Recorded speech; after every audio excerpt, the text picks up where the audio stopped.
Start recording. Punta ka dito. Punta ka nung punta ka HD Docs. Right click, open Git Bash. Composer. Create. Project. Laravel. Tapos pangalan nung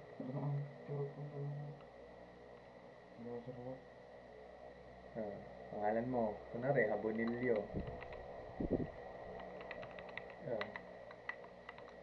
Activity 1. Activity 1. I-create na siya ng project. Bukuha mo na matagal ulit. 10 minutes yun yung tayo. Local days, song, HD Docs. Depende ako saan mo nilagay yung sump mo. Right click. Pero pagka ako naman basta mag-baro ka di sump tulad ka. Right click, Git Bash. Tapos sa tag-platform mo rin na. Tapos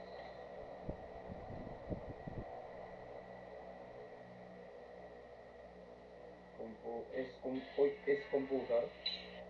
Create project. Composer, create. Minus sign, project, space, Laravel, /Laravel. Last name. Slash, tapos pangalan ng folder mo. Libre naman ba? Hindi mo man may makan. Okay. Manganta? Password na ako. Gamay. Hinapay na ako eh. Ginusulat yung pera ba na? Ay, verify matatay. Mga pakit yung pera. Sige na eh.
Laravel.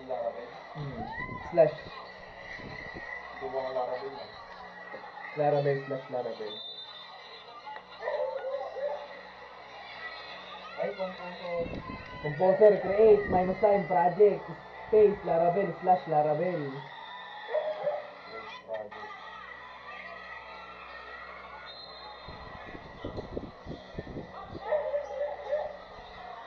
Next space /Laravel.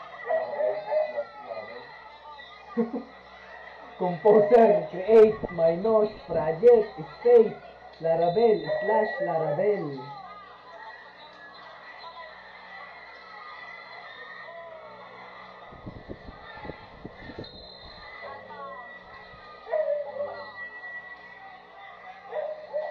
Stone.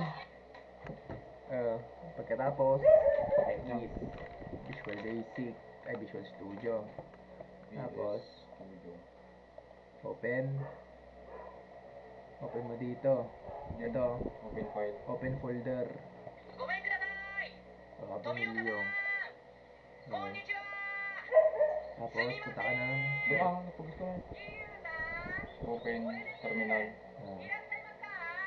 Git Bash. Terminal tapos Git Bash. Ito yung Git Bash. Mag-delete mo na ito. Dot ko na siya na. PHP Artisan Serve. Tapos, ay nung nakita.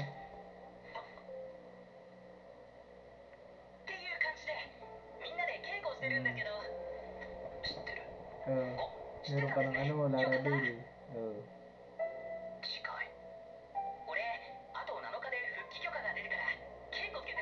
Oh, application na yan. Ito na, pasok mo. Ay, di pa ko.